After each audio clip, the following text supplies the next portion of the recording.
Это актуальное интервью в студии Надежда Саханская. Здравствуйте. Республиканская больница номер 2 Центр экстренной медицинской помощи оказывает специализированную, в том числе высокотехнологичную и экстренную медицинскую помощь населению.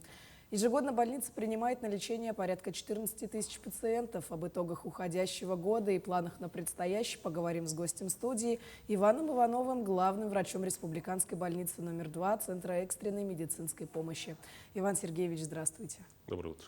Давайте поговорим, наверное, о главных достижениях в этом году, которые вы хотели бы отметить.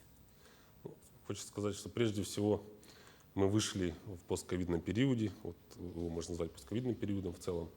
Мы вышли на те объемы оказания медицинской помощи, которые у нас были в доковидный период. Это, вот, наверное, главное наше достижение. Это в части оказания плановой медицинской помощи, потому что экстренную медицинскую помощь мы не переставали оказывать на протяжении всех вот, и ковидных моментов, и различных других ограничений.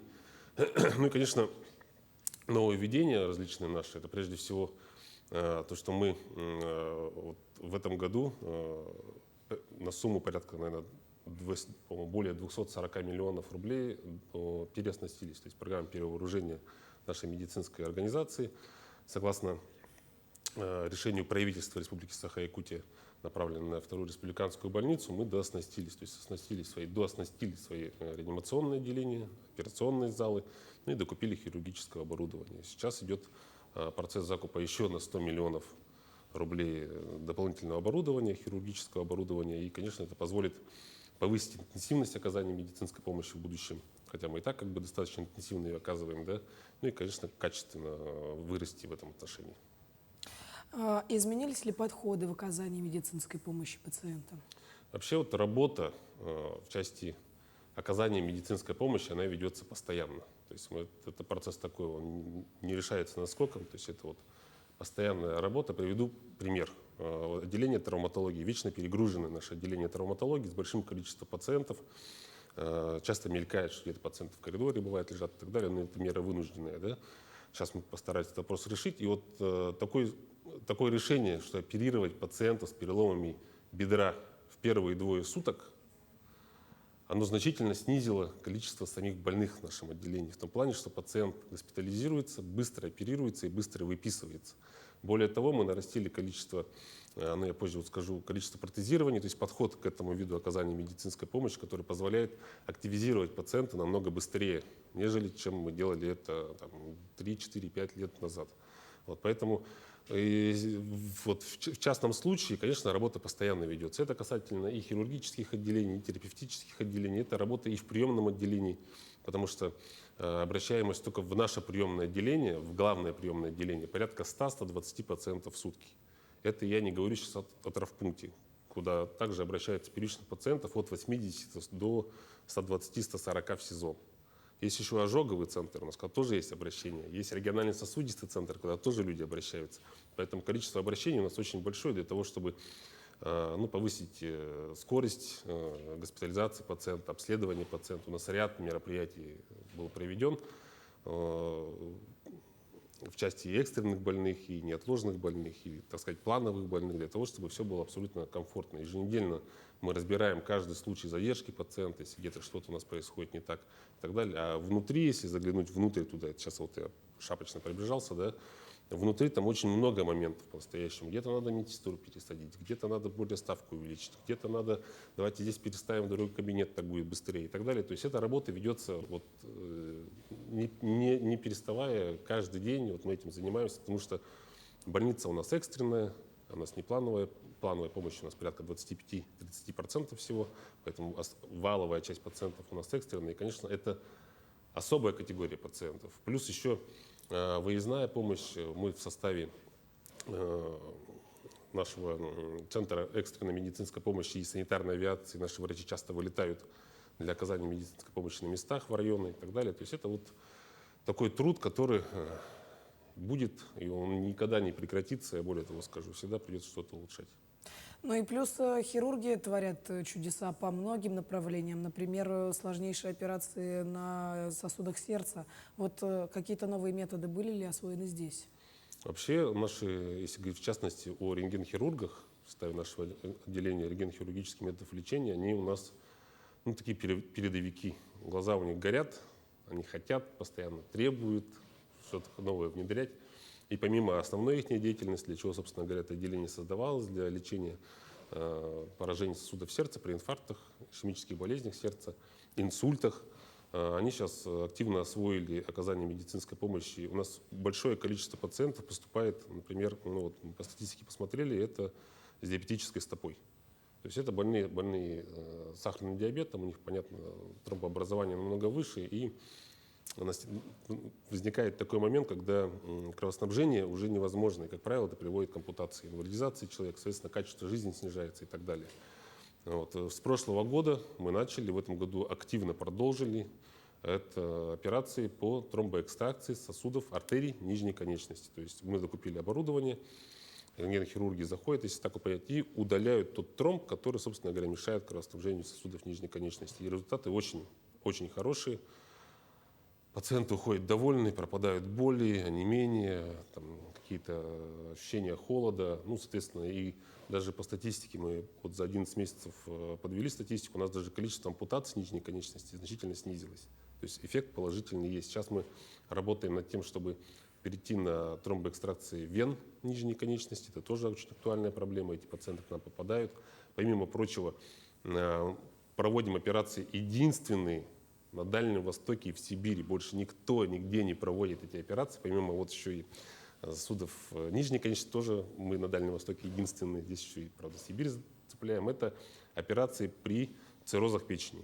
Цирроз печени – это такая болезнь нехорошая, длительная, и пациенты зачастую умирают от кровотечения с варикозно расширенных вен пищевода. Да, там так анатомически устроено, что при циррозах печени вены пищевода расширяются, и при глотании пищи, какой-то твердой пищи, они могут порваться, образно говоря, и, соответственно, кровотечение. Пациент этого зачастую не чувствует, у него появляется слабость, и он в очень тяжелом состоянии поступает уже в медицинское учреждение, если поступает в медицинское учреждение.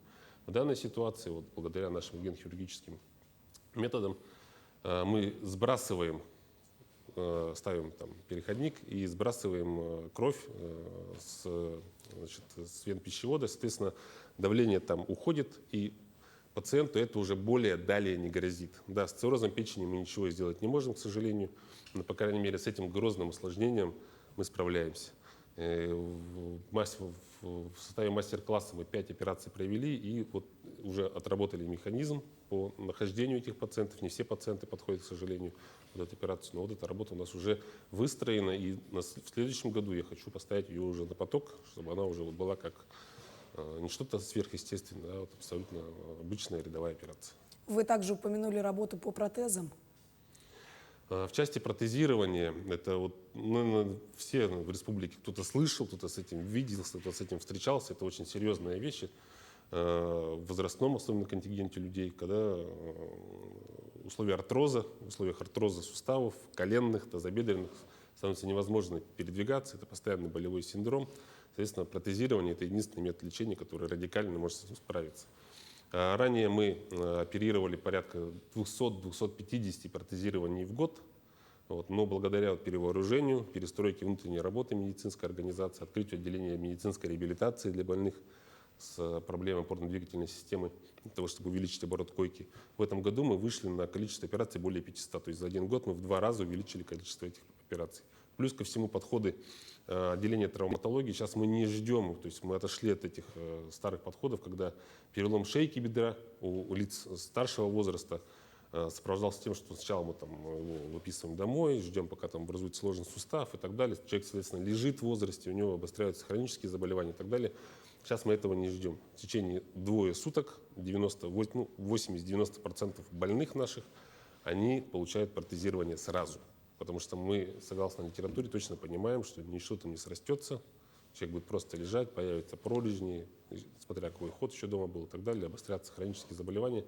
И в том числе и отделение ортопедии в своей плановой работе, и отделение травматологии занимается протезированием.